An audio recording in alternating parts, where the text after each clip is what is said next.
we may have a British guest joining us. Ooh, a British guest. But not Scottish. I didn't. Did that sound Scottish? Yeah, you were. I didn't know I knew a Scottish accent. Live and direct. So today, Cynda, we are talking about pre-mobile stroke cell phone technology and how we used to live our lives. Yeah. Yeah. It's a big change. It's so funny that our children will never know what that was like. No. They'll never know.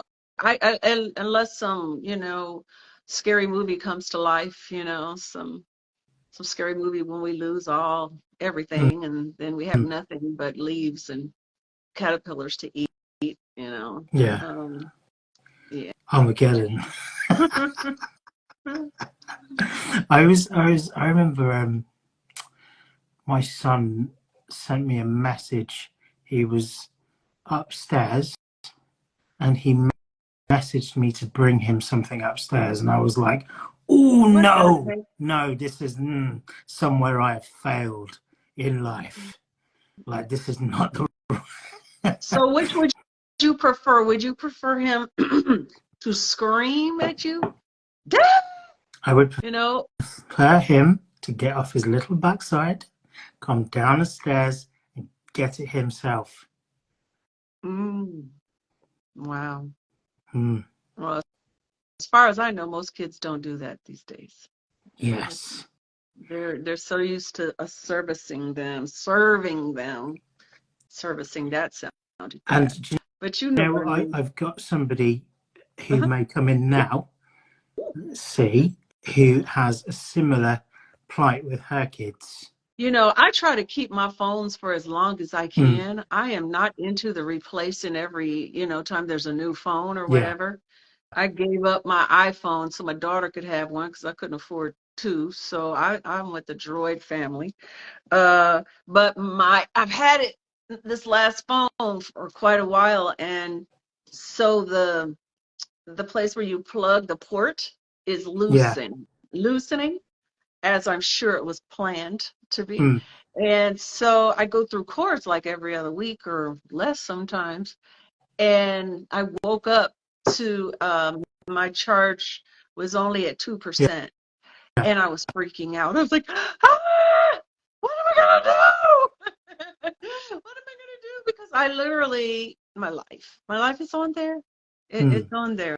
And I mean, I do my business. I don't know anybody's phone number. It's just really, I'm addicted in my way. I mean, I don't live on social media, and I'm not addicted that way. And I'm not addicted that way. I can actually have a conversation without being on my phone. I can watch somebody, without, I can watch television without, watching a side something on the, but, I'm freaked out. And I asked somebody, I was like, hey, do you remember how it used to be when someone had to actually wait for a call back? Oh my gosh. Right, so let me just stop there, Cynda. Okay. I'm going to introduce our first guest. This is Marina. She hails from around about the North London area of England. Marina meet Cynda, Cynda meet Marina. Cynda, it's lovely to meet you. Hello. You too. So I met Marina when I was at a youth theatre, and Marina was one of the kind of governing adults, I guess. There's not much years between us. No. And we've kind of kept in touch since, and her husband runs a business called Wrap Signs, which you can find on wrapsigns.com, and he kind of does that sort of car wrapping and kitchen wrapping and sort of all that sort of clever stuff with wrapping. But Marina you got 4 kids? Yes. Wow, that was a big sign. 3 kids too many, just saying. And you are definitely pre-mobile era Thanks So for definitely there, Baz. Thank you. well, as we both are. True. So Cynda was talking about, you know, if she lost all the stuff on her phone, it would become a problem. But you're kind of a little bit opposite. You don't really care, do you? No, because I don't know how to use half of it. And that's the only reason. I honestly don't know how to use any of it. My phone is literally a phone. This is the first I think we've done this maybe once before, but I don't normally do this face-to-face thing because I don't know how to get onto it, not properly. And I don't really use my phone like many. Like I heard you, Cynda, saying that you use your phone for everything. And I know people use it as a diary, as a complete lifeline. I don't have that fixation with my phone. I just don't. I know the kids do. Well, one of them does, but not for me. And it's blatantly because I don't know how to use all the tech. So you're a technophobe. I can't use Whereas any of Cynda, it. I wouldn't put you as a technophobe, Cynda. No, that doesn't mean I know how to use it completely, and I know I don't. I fall into learning, you know, so I accidentally press a button that I didn't know was there. And like this actually happened recently, Google Lens. I never noticed that thing before, and I don't know what happened, but I had my phone pointed somewhere and I accidentally pressed the button, and then it sent me all this information about this person's outfit and where I could get it and for how much. Wow. I was like, what the heck? I didn't know I could do that. There's so many things. That's the difference. You go with it and you go with where it takes you and you find out interesting things. I scream and I drop the phone because I panic. And that's the difference. That's the difference. I wish I was more like you, but I just scream and the kids will come running. Yeah. So here's a scenario, because we the sort of premise behind this episode is I was reading an article and it was about people who were asked about, so people who had been in prison for say 20 years, and they obviously come out and they're in this kind of new modern technology age, and they're asked the question, what's the freakiest thing about being in the outside world now? A lot of them said mobile phones. A lot of them said I can order food on this device, which is really weird. So as we are all pre-mobile, if you were to pinpoint it, what is the one thing that blows your mind about mobile technology now? Well, mine was very early. It was a technology that I was able to have very early with my phone. I've had a cell phone since 1999. And I constantly got lost. I am terrible with finding my way places. I never know, unless it's like on a grid. I don't really know how to get places, north, south, east, west. So maps were my best friend, and I still was kind of freaked out so GPS for me was like a miracle. I love it. The problem is I don't know how to get anywhere anymore because I just listen to what they tell me to do. And so there are literally people in my family that I could not drive to their house because I don't pay attention. I started paying attention. This is about myself. One time my phone went down, my data wasn't working, and I was trying to get to my brother's house, and I was at a gas station, totally freaked out because I couldn't call him to ask for directions. I didn't know how to get there. I had this no use of my GPS, although now that's changed, and it can, even if you're down, you can actually find your way on GPS now. It mortified me that I did not know how, and I thought I knew how. I thought I knew how to get to my brother's house, but I did not, because I really stopped paying attention to how to get places. But GPS changed my life because I stopped being afraid of going places because I would always get lost. Okay. I used to, So with the with the map navigation, then I would, I think, if I would ever have to go anywhere outside of London or like to the north of the country, I would literally get a massive sort of A to Z or a road map, and I would literally write down the junctions. So I wouldn't so much be relying on the map. I was relying on my written instructions. But it would all go wrong if you miss a turn off or you miss it. You're like, oh, I don't know where I'm going now. And you'd have to pull over and like backtrack. And wow. MapQuest. Yeah. They had MapQuest here. Can I just say that our 19-year-old, not that long ago, said to me, "What did you do before Google Maps?" I said to him, "We used the map." And he, honest to God, wanted to know what a map was. And then I questioned my parenting.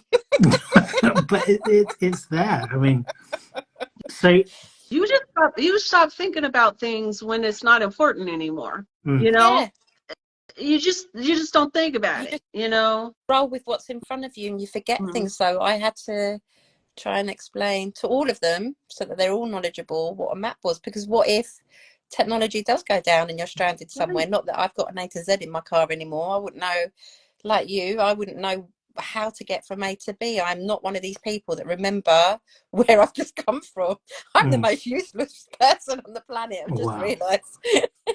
Like, I could drive somewhere, and if you said to me, right, go back the way you came, I wouldn't have a clue. Oh wow. Them people, yeah. So definitely that the Google Maps thing has been the best thing ever. Okay. I was trying to think of what really blew my mind. I think the movement of money. I don't like that. Just I can literally, and it's payday. I can pick up my phone on payday, see that I've been paid, and then I'm like, well, I've got to move my money here, move my money here. And then by the time I've got out of bed, I've spent like hundreds of pounds. And it's like, how is this happening? Like, and that's or dangerous. Don't you feel a bit paranoid about it? All being on the phone, like no, the iPay, whatever it is. I can't do it. I can't bring myself to do that. I know all my friends got it on their phones, but I can't do it. Well, the thing is, because I've okay, so my background a little bit has always been in sort of websites and how websites put together, and I worked in the banking industry, sort of on the creative side. So it's like I know how these things are locked down. I know what you do if it goes wrong.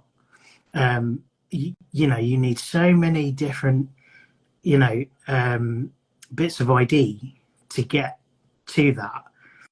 And then that sort of, when you see people on social media and they're always answering those questions, what was the #1 record when you were born? It's like, you're kind of just giving away your birth date there, or you're giving away enough information for somebody to work that out, and people are, what's your favorite this? And what they're doing is they're asking for your security questions.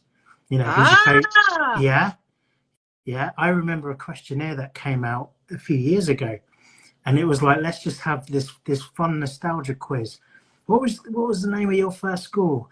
What was the name of your first pet? And you were like, oh yeah. And you kind of looked at it and you were like, yeah, let's compare with everybody else. And everybody was just chucking all of their personal data and security question answers into this document and then reposting it for everybody to see.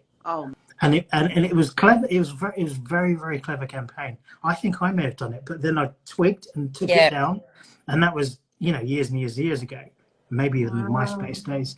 But yeah, it's a good thing I'm in a social. I never do that stuff. I think I did it once and then realised too late, maybe, because it was kind of like, oh, where's your first place you went abroad? And like Bazz says, what, name of your first pet? And they're all questions and things that you have on passwords, aren't they, really? And sort of the porn star name. They go, all right, just for fun, what would your porn star name be? And it is what it is. It's the name of your first pet, with your mum's maiden name, and you're like, oh yeah, mine, and it's just like, Oh there's my the security gosh. questions. Yeah, I would there's the security have questions never on your thought of phone. that, but I'm sure a lot of people are glad to hear it. Live and direct. James said he was good with directions, but when GPS came out, he relied so much on that.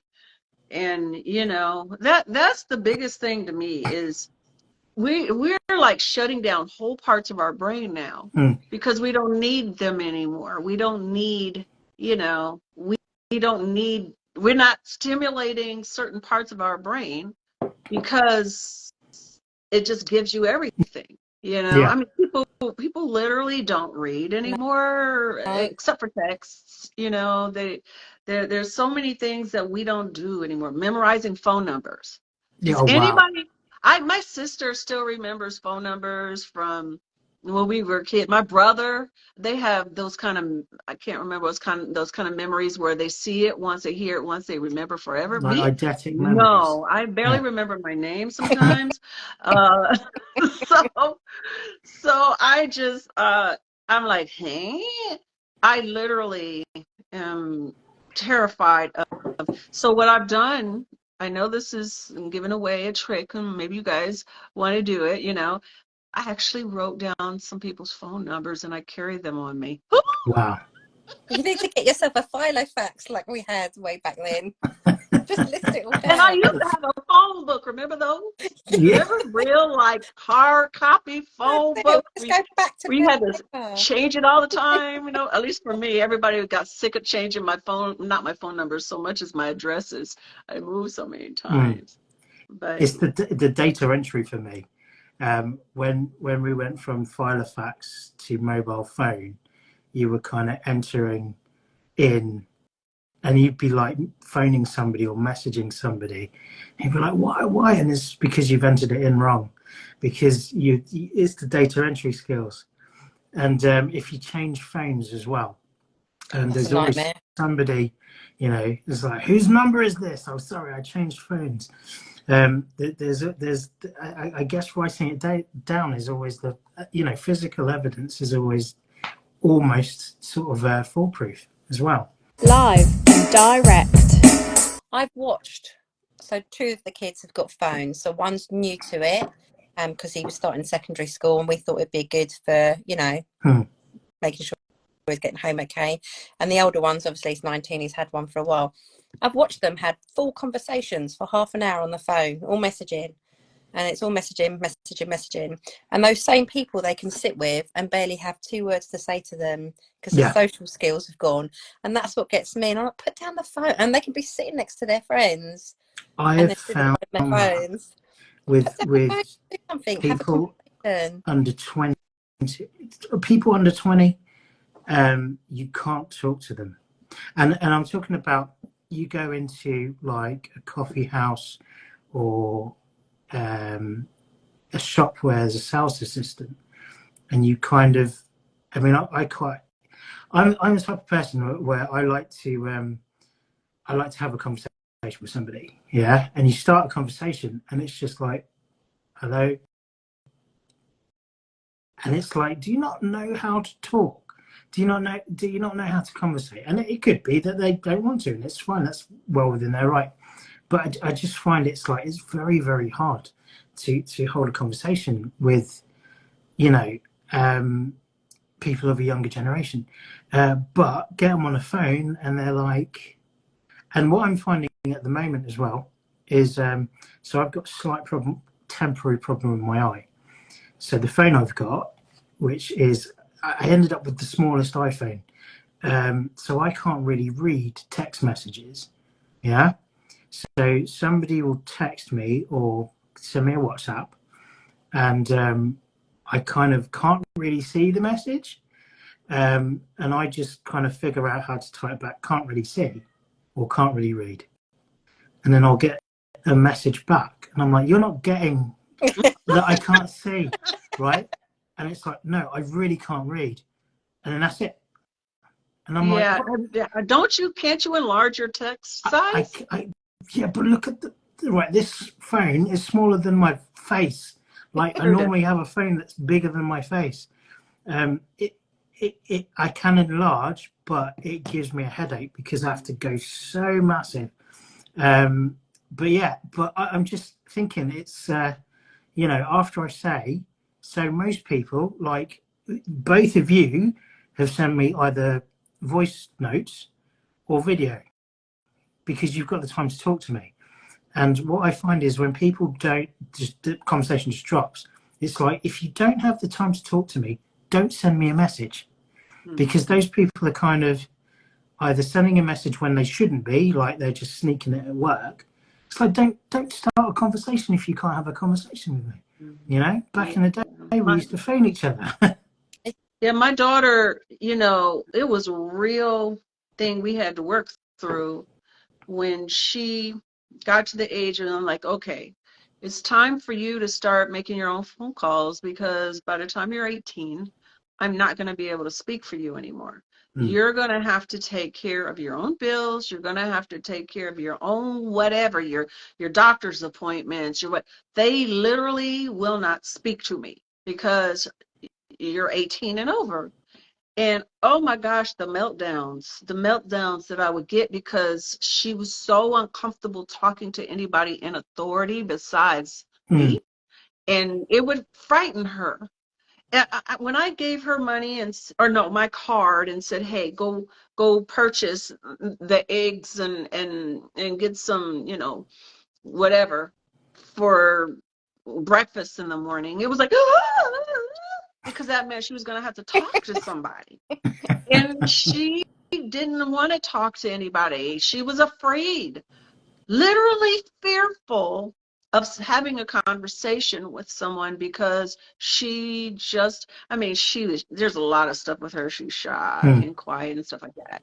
But it also was the fact that she just was not used to having conversations with anyone except for me, you know. Although I think if we had like a landline, which we did for a very long time, I kept that for a long time, and I'm thinking about getting another one. But she still just was never on the phone. She's not a great example though, because she didn't talk to anybody. But I have nieces and nephews that are, it's just like, They don't, they're uncomfortable talking to strangers. I'm like, you got to get used to it, because you know they're going to want to talk to you. I've got a question for you both. In the sort of prime landline days, what's the longest you spent on one single phone call? Not that long, because I had very strict parents. So you couldn't sit on the phone for too long. But it'd be a good maybe 15, 20 minutes, half an hour, just talking about random rubbish, I guess, with a friend. I had strict parents too, and with landlines, they could always pick up and listen. This is the thing, and they did. But after, you know, I was grown and I had my own phones, I've fallen asleep on the phone before. Literally, I've fallen asleep. I've talked so long. I love that. To people that we both fall asleep and the snoring wakes me up. Wow. And it was never the one call, it was the calls backwards and forwards, because you'd have to speak to someone. Okay, I'll ring you back and see what time and where we're meeting. And they'd go off and ring the other person, and then you're sitting there waiting for that call to come back, and then they ring you, and yeah, okay, and then get off the phone, and then you're ringing the next person. There was lots of little calls like that. As I got older and we were arranging sort of like a little something to do, it was lots of, you know, nobody pick up the phone because I'm waiting on 20 people to call me back so we can arrange where we're going to meet in 10 minutes. I remember lots of that for a little while. That was fun. I think that. I'm trying to think. I know there was hours. I want to say 6 hours, but maybe that was a game of Monopoly. Oh my god! No. See, my parents worked a lot of nights as well. So I was in the house on my own. I'm trying to think. Is it? I think 3 hours maybe. Wow. Who are you talking to? I don't know.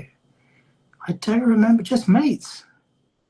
Just random. What's really weird is I actually remember talking the whole time except for when I fell asleep. There was never, it was constant, way. It just, I can literally go, man. I don't talk to a whole lot of people. I really don't. James still has a landline.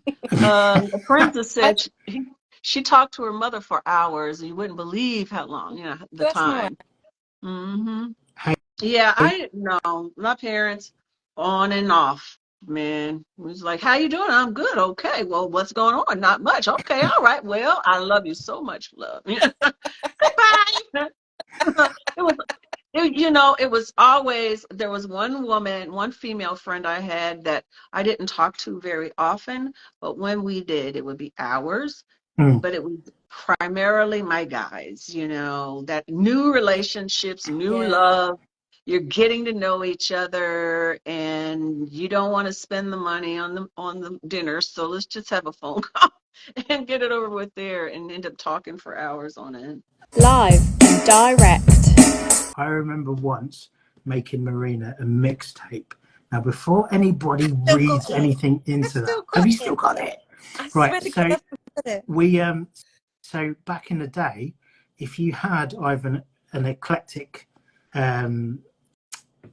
music collection or you were a DJ, and I was kind of on the road. I was on the road to my DJ career.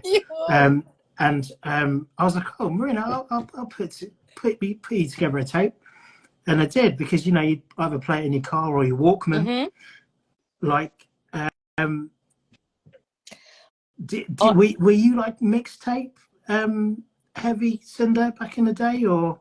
No, I missed that somehow. I mean, I've watched movies about it, I've heard about it, and all of that, but I never know. And I don't know how I missed it, but you know, this is more current. The playlist I have, to me, that's my version of a mixtape. You know, for my daughter and my sister Megan, I'm like, please go on my, you know, Spotify and do me a playlist, because they have such eclectic taste in music. I never know any of the songs that they send me, but I like all of the songs. But this is essentially what we used to do. We used to go, here is 90 minutes worth of music, and it used to take 90 minutes to make. You know, or maybe a bit longer, because you'd have to change the CD and then take the record off pause. But yeah, that you know, that is essentially I think it's what we were such doing. it's such a cool concept. I wish I had been a part of that, because to me, mixtapes show you the personality of the person that you're dealing with. I mean, I think it's really special. There was this really awesome movie about this little girl who didn't know her parents, but they had left her mixtapes. And so that's how she got to know her parents that had died in a crash, is by the music. She went and visited all the places, or went to see all the groups that they were playing, and so and it gave her a peek into their lives by the songs that were their favorites. And you know, I think about that often, and I pay attention to what my new friends listen to, because it gives me a peek into who they are, what appeals to them musically. You know, when somebody tells me they don't like classical music, I'm like, I do a double take. You know what I mean? Because I'm like, oh, so you don't like, you know, it just gives me a peek into who they are. So I wish I hadn't missed that mixtape. I was around actors more than music people. I think I sent you one song before. That was as far as my mixtape. And I loved that song. Which was Smile by Jamiroquai. But yeah. Baz, I've still got the tape, and I've still got my same tape player that my dad and my mum bought me when I was 17 as a birthday present. I have that in my house downstairs in the living room, and it still works. It's a Sony tape stroke disc player, because it was quite new discs at the time. But I had so many tapes, mixed tapes, and I still can't bring myself to get rid of that cassette player, because it's so I don't know what it is, the attachment to it and the memories because of all the tapes played and the discipline of hours sitting there trying to get all the music together that you wanted to listen to over and over again, and things like that, all the retro, what we call retro now, all that sort of stuff I can't let go of. And I think that's why Hang on. Charlie, shut up. My cat. You know what I miss? This is going in a little bit different direction. I miss when news only came through a few sources. Yeah. So you didn't have so much to pick through to try to get to some facts. You know, I mean, like all the trauma that's happening in the world right now, worldwide, and everybody getting their source of news from their trusted sources, which typically are very, very different from each other, you know. And so it can be very disconcerting because you don't know where the truth lies, you know. And so now with, you know, social media and this immediate access to quote unquote news as it happens or anything, you know, you just, to me, it's confusing, you know. Like my family, I have a beautifully eclectic family, I guess is the word. My family is very different. We have people of all religions, people of all political parties, people of all belief systems. We're all related. And so there's some very, very different views on things. And you really, yeah, it is, right, President? You really, like this morning, I woke up, you know, not to give too much, but my family was having a debate about, you know, the Israeli Hamas situation. And there's some definitely strong opinions on every side. And I thought that was like, even though it was all text, and I hate texting, it was very good because I was getting to understand what everybody believes, you know? Yeah. But none of them knew the information that the other one had because they all listened to so many different forces. And some people listen, and I'm not talking about my family right now, but some people get their news from social media, conspiracy theories. Some people get their messaging from very polarized political news groups. And so it's hard to find a happy medium. Whereas when I was a kid, you know, there was a few newspapers you got to read. Back when we read, there was a few news sources, and I'm sure there was a lot of lying happening then too, but at least you had fewer sources to pull from to try to garner some truth. Which were your unreliable sources? Because over here, I mean, crikey, like even back in the day, the tabloid sources, it was very obvious which were the ones who were sort of gaslighting or sort of talking bullshit, really. So so you grew up in Chicago, didn't you? Am I right? Which were the sort of publications that are just the sort of okay, I'll just take that with a pinch of salt, or the sensationalists? I never read those. We didn't have, I mean, our rags were more national rags. Right. They weren't really, if Chicago had those, I didn't know about it. I knew about the Chicago Sun-Times and the Chicago Tribune that my dad got every day. You know, I knew those papers, and then there was the Wall Street Journal, there was the New York Times, you know, and the New Yorker, there different magazines. But I wasn't really, my family, my immediate family, we didn't really dive into the gaslighting magazines and newspapers and stuff. There weren't that many of them that I know of. There might have been, but they weren't in my house. Right. So. Okay.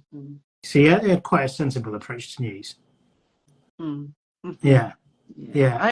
I I never think even heard of that kind of stuff, except for like the National Enquirer and stuff. I never heard of those kind of things until I started paying attention to what was happening mm, in England and, London and all of that. And I was like, oh my gosh, that's horrible. but But now it's every day, this is It's probably the constant. one good thing about mobile technology, is news travels very fast. Like something can happen in Australia and you'll know about it minutes later, all across the world, or You don't always know the full story straight away. no, but What you're aware of it more you, immediate. you'll get pieces of information, but you don't know the full story. And then just sort of, as we were talking a little bit before, you'll get the pieces, and then you'll get people that latch onto that, and that's solely what they believe, and they're not willing to hear anything else. Because what I've experienced is sometimes, from what I've seen people around me, when they hear that first bit of news, whatever they hear first, that's what they believe. Do you know what I mean? Then there's no room for, oh yeah, but hold on, we heard this, but actually it transpires that there was this to it as well. They're so fixed on what they heard first. By the time all the information's gathered and you get the full story, people have gone off and come to their own conclusions, and everyone's not really quite heard the whole story as it should have been heard. So sometimes, that going back in the day, you get the full story at 10 o'clock at night on the news, and you can hear from beginning to end what has happened, whereas now it's all and other people's input, and then you get the people that are adding their bit to it as well. Because there is no story, and I think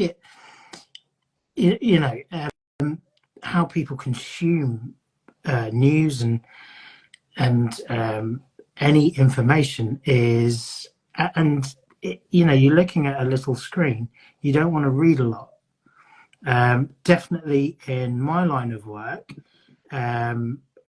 my objective is to impart knowledge, but because of the way we present it, it has to be in almost the most bite-sized consumable chunks ever. So we're still covering everything, but we just got to do it in the most engaging way ever. And when it comes to news and fighting for who's going to click on what and which advertisers are attached to what, I have clicked on news stories and it's like headline, then there's one line of text. That's it. That's the news. That's the breaking news that they're telling me. I haven't really been told anything. I know that something might be happening in this certain place, and then it's like I'm left with, I'm left almost to fill in the gaps myself. And I think, like you said, Marina, people just make it up and kind of believe it's sort of all wrapped up and said and done. You literally can just make anything up right now and say it, and it is true to some people. It's just true. They don't want it. We experienced that for a few years here with our past president. He literally would say one thing one day and the opposite the next, and the opposite the next, and da da da. But certain people that loved him, just everything he said was truth, even if he was going against his own words. It just didn't matter. Everything can be spun on social media now, so everything can be spun into however you want it, and there's too much of it. There's too much. I don't care what the celebrities are doing. I don't need to know their latest breakups. I don't need to know that he said, she said. I don't need that in my face. I don't need thousands of people taking sides with people they know nothing of, purely because what's on social media. And people becoming ill through it. People really becoming ill through it. I'm watching this whole, I don't know if I'm allowed to say, but obviously when you're going through your phone, there's things of Britney keep coming up. Leave the girl alone. Stop watching what she's doing. Stop adding your input to it. Stop showing clips of what she was like 20 years ago versus, I don't care. I think some of that doesn't need to be there. It doesn't need to. I don't need that in my life. That's not important. That's not news to me. I think as well, Cynda, you had something where somebody made one of those "what are they doing now" videos, and it was like, where are you getting this information from? Why? And I remember being on your radio show, and I think Eddie, the host, found it, and we just all picked it apart. And you were like, no, that's not true. That's not true. That person wasn't there. This didn't happen. This didn't happen. But anybody who outside of your circle who watched that would just believe it. And it's so damaging as well. And they still believe it. I mean, this is a really simple one. Someone put on Wikipedia that I went to a school in Chicago that I didn't go to. I didn't go to high school in Chicago. I moved right before I was supposed to start. I was going to Julian, but I don't know who it was. Someone put that I went to this specific school. That's a well-known school in the South Side of Chicago. And you don't know how many people have said, we were sitting next to each other in biology. I get it all the time because they read that I went to that school. They assume that that might have been me. Maybe that girl looked like me. I don't know, but they believe it. I have had people argue with me about someone. This was recent. Someone did a post about Billy Bob. You know, some people know that was my husband. Really, that's no Billy need there. Bob Thornton. Yeah. Oh, okay. Billy Bob Thornton. Did the confused look in my face? Yeah. Yeah. And so someone said, so they wrote about him. So by extension, then they started talking about me. And someone said, yes, Cindy went to Northside High School and then she went to Ball State University. And someone said, no, she just went to Ball State. She did not go to Northside. She went to this other school that I never went to. And this is a person from the place where I was living at the time. Wow. And they knew, so because of what they read on Wiki, they thought that was the truth. And so I had to break in. I was like, this is actually me. See a little tick. I did go to Northside High School. I did not go to that school.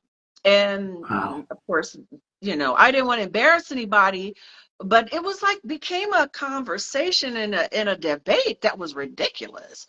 I'm like, it doesn't take that much to find that kind of thing out. But I know that I have said things in interviews, and Bazz and I had a conversation about this the other day, where they can take what you say out of context and completely create whatever. This happened to me once. I did a presentation for a group of kindergartners when I was in the very beginning of my career, and I was talking about this actor that a lot of people love and my experience with them. And I was I was telling the kids about standing up for yourself, knowing who you are, loving yourself, whatever, right? And I said, what if this person said this or was mean to me or blah, blah, blah to me or that to me? What if that happened? What should I do? They said, stand up for yourself or whatever the heck they said, right? Well, I didn't know it, but there was a person, it was a news person in the audience who took what I said, and in the headline was, Cynda Williams says this person is this. AP picked it up. Like that, I was one of the hatest women in my community because I talked bad about this hero they had. And that was not what I said at all. At all. Well, we're because that's what they read in the article. Now, mind you, he went back because I called him and flipped out. He went back and did it and retracted it and said blah, blah, blah, blah, blah. But by Nobody then, care about that. Read it and believed it. They're already on that wavelength. Yeah. And how many they were times, already that. So, and I traveled across the world to another country, and I was attacked by people there because of what I said that I didn't say. See, that's not good. And how many times are you expected to step up to social media to say, actually, this headline's not true, and no, I didn't say. You can't keep doing that. You can't keep getting on there. And those that believe will believe and roll with it. But I don't understand where that is news content. Where these people are doing this. Where are they? What? I don't understand. They've obviously got nothing else to do to be in the limelight. try and create content. It's literal clickbait, isn't it? It is. Yeah, I messed that up for a clip, didn't I? Live and direct.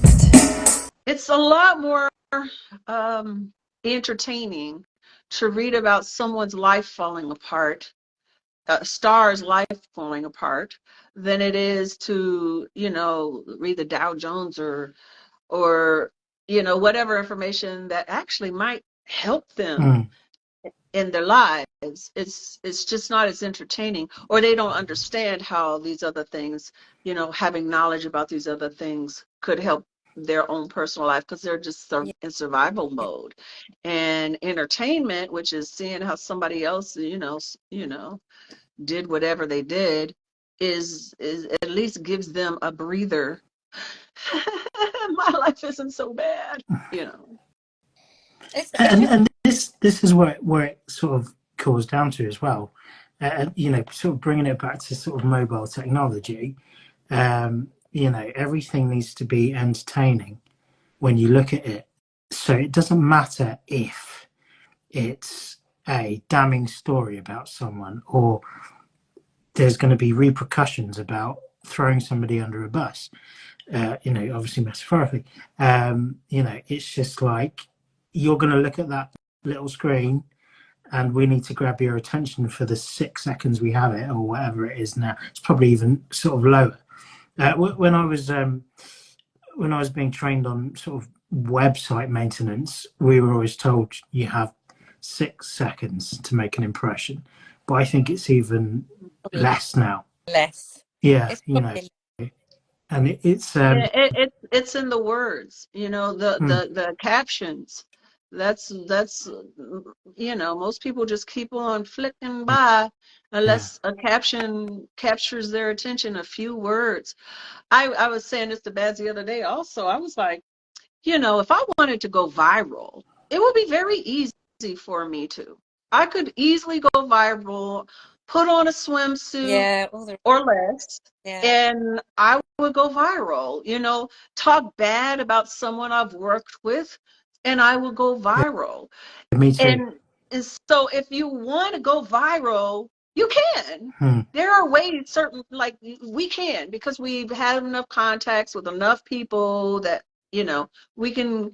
I have a friend that works for, I won't name the company this friend works for, but they watch videos to see if they're appropriate or not. And they flag them if they're not. That's their job. And he said that majority of what's on there is clickbait. It's all just people just trying to get someone to watch so they can grow their numbers and get that cash, Is it all aimed at the younger generation because they're not perhaps as wise as us to come off of it? No. And the younger generation are trying to be these people. Do you know what I mean? They're looking at all this stuff and they're clicking on it because they want to know how to do their makeup, what they should be wearing, who the latest celebrity is. And it's all nonsense. It's nonsense to us. We don't want to see it and we're not drawn into it. But all this clickbait stuff, that from what I see, is just to get the younger. Probably just your algorithm because you have your kids. No, there's plenty of clickbait for our age. Or maybe there's plenty of it. That person, so I didn't see it. Maybe. Yeah, there's all, for men, it's the enlargement adverts. Is that what you get, Matt? Is it? I often get an advert. It's like, "Are you 45?" And I'm like, "Yeah." And also it's the voice activated stuff as well. I remember I was on a stag weekend, and I was talking to this guy, and he said, he goes, "Yeah, I got my mobile phone off for the weekend." I was like, "Really?" And he goes, "Yeah." And he said, basically, your phone is, you use voice commands on your phone. And I went, "Yeah, I suppose I do." And he said, "So your phone's programmed to listen to certain words and then it comes into action." And I was like, "Yeah." And he goes, "What else is it listening to?" I went, "Oh." Everything. He got a little snitch in the mists. Listens to everything all the time. You're not safe anywhere you go now. You're not safe. That's why I'm so happy I'm a boring person. Really, there's nothing interesting about me. I mean, whatever they hear, they can hear, because there's really nothing to hear that's interesting to anybody, unless they just want to, I don't talk or do anything. I went to I went to Google's HQ in London once, and we were there for a seminar or something, and it was a very elaborate building, the Google HQ. Like you walk into reception and there's TVs in the floor, so you kind of look down and you can watch TV, and then obviously everything is Google branded, and we were all given a nice embossed Google notepad, and there were like Google cupcakes with Google on them, Google water bottles with Google, and we were standing, but it was like on sort of balcony level, and the sun was really sort of coming into and it was really sort of almost sort of taking my sort of vision away, so to speak. And I was talking to a Google rep, and I kind of went, "Oh, cool, it's a bit bright in here." And as I said that, the curtain moved over, and the Google rep looked at me and he went, "That wasn't us, I swear." And I was like, "Are you sure? Are you sure?" Because that timing was a little bit too freaky. Oh yeah, it is so. I don't remember the first time it happened to me, when I got an ad about something I was talking to my friend on my leisurely walk, and I opened my phone and there was an ad. Yeah. That's when I absolutely knew. I'm like, that is terrifying. That is terrifying. But I will say this one thing quickly. I am happy that I can learn so many things. That at a drop. I had all those encyclopedias, and I love the library, but I really, like the other day, because I cut all my hair off, but sometimes I want some hair, and my daughter doesn't live near me, my sister's in school and busy, so I don't have anybody to do my hair. So I'm like, I'm gonna learn how.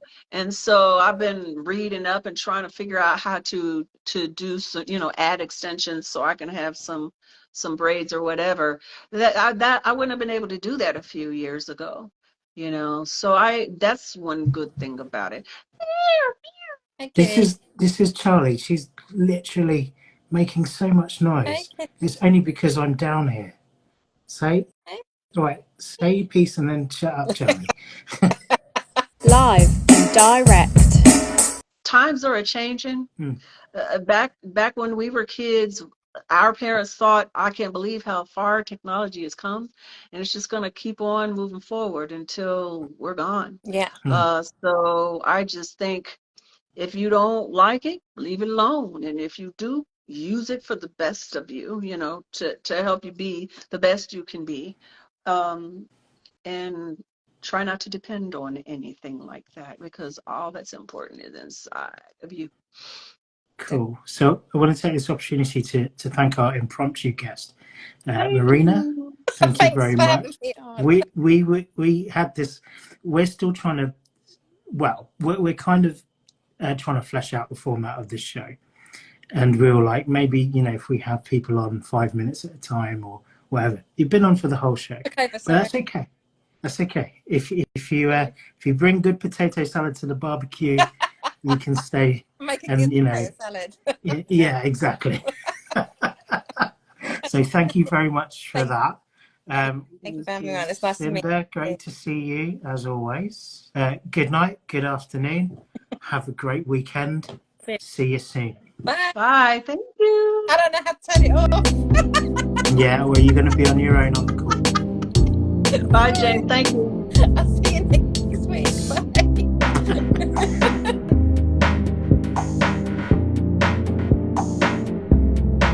faceycreative.com